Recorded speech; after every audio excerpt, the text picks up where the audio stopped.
박 변호사님, 네. 일단 김병찬 사건 또 후속 또 보도가 나와서 그 얘기도 좀 전해드려야 될 것 같은데, 네.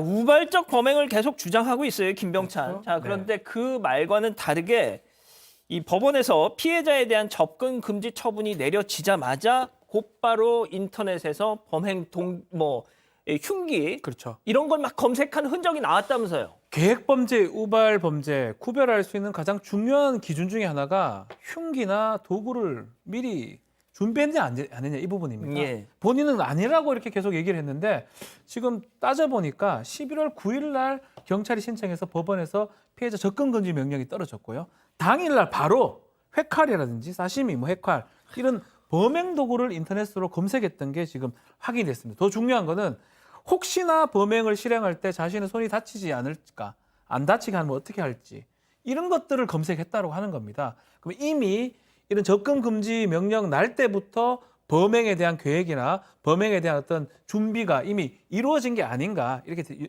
예상이 되는 부분입니다. 진짜 승희 의원님, 제가 이거 약간 좀 딴소리긴 한데 저도 이제 수습 기자 시절에 경찰서를 돌면서 살인 피의자가 이렇게 조사를 받는 그 장면을 목격한 적이 있거든요. 근데 이제 이게 딱 카메라가 꺼진 순간 정말 제가 그 얘기를 듣고 있자니 진짜 뒤통수 한 대 때려주고 싶더라고요, 진짜. 너무 뻔뻔해요, 이런 인간들 보면. 지금 여기서 이 김 씨가 하는 말도 굉장히 좀 이렇게 충격적이고 이해되지 않고 시청자 여러분께서는 다시 한번 공부하실 것 같은데 잘못했던 걸 풀기 위해서 찾아갔다라고 이야기를 해요. 잘못했던 걸 풀기 위해서 찾아갔다면 흉기가 준비되면 안 되는 거잖아요. 당연하죠. 그 사람의 마음을 풀어주고 그 사람과 같이 함께 나가자는 이야기를 하는 그 순간에 자기는 흉기를 준비하고 있었는데 이게 어떻게 화해를 하기 위해서 갖는 건지 알 수가 없는 것이고 이 부분에서 이 대목에서 제가 꼭 한 말씀 드리고 싶은 거는 지금 우리 스토킹 처벌법이 그 피해자와 가해자를 분리하는 게 어떻게 되어 있는가 하면 경찰과 법원 단계에서 100m 접근 금지 그리고 SNS를 하지 마라 혹은 서명 경고를 하는데 이런 순간에 그 가해자 입장은 마음이 이렇게 뒤틀려질 수 있어요. 그래서 법을 새롭게 개정해야 돼요. 지금은 피해자에게 스마트워치를 주고 있는데 이거는 법이 개정되어야만 가능하니까 가해자에게 전자감시 장치를 좀 붙여서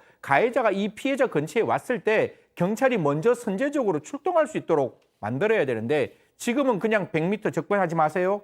문자하지 마세요. 라고 그치는 거기 때문에 그러면서 피해자가 불안하면 위치 파악이 제대로 되지 않는 스마트워치를 주고 있는 상황이라서 하루라도 빨리 가해자에게 전자감시 장치를 부착할 수 있는 적어도 100m 접근 금지와 동시에 병행적으로 전자감시 장치를 붙여서 피해자에게 접근한 걸 막아야 한다라는 말씀 드리겠습니다.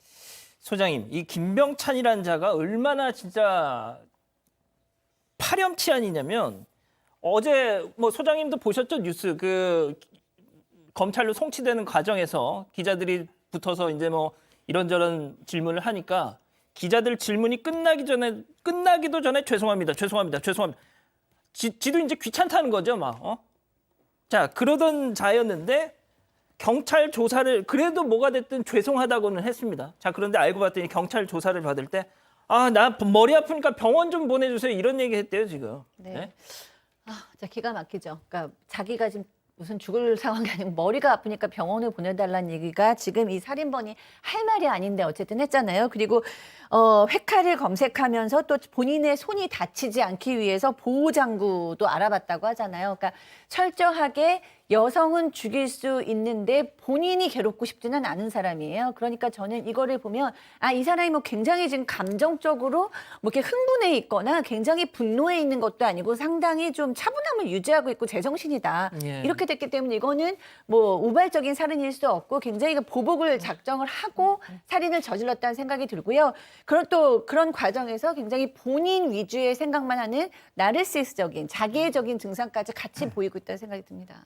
자, 승희 의원님, 네네. 경찰이 말이죠. 계속해서 이런 교제 살인 이런 것들이 일어나다 보니까 신변보호 대상자들에 대한 특별 점검 전수 조사를 한다고 하는데 자, 저는 말이죠. 이런 거 저는 다 필요 없다고 생각. 하면 좋겠지만 이게 메인은 아니라고 봅니다. 저는 제가 진짜 계속 얘기하지만 신상공개 해야 된다고 봅니다. 예? 신상공개뿐만 아니라 국가가 이 가해자를 붙들고 있어야죠. 붙들고 있을 수 있는 조치가 지금 스토킹 처벌법에는 그 잠정 조치 4호에 보면 구치소 또는 유치장에 딱 붙들 수 있어요. 그러니까 이게 재범의 위험성이 있다는 게 명확하다면 법원의 결정으로 4호 그 잠정 처분에서 유치 처분해야 되고, 꼭 한 가지 더 말씀드리고 싶은 게 지금 경찰이 이렇게 보호 처분하는 게 스토킹 피해자 보호 등에 관한 법률이 없기 때문에 경찰청 훈령인 피해자 보호 및 그 지원에 관한 훈령으로 이렇게 하고 있으니까 하루라도 빨리 입법 예고한 여가부에서 만들어 놓은 이 피해자 보호 등에 관한 법률이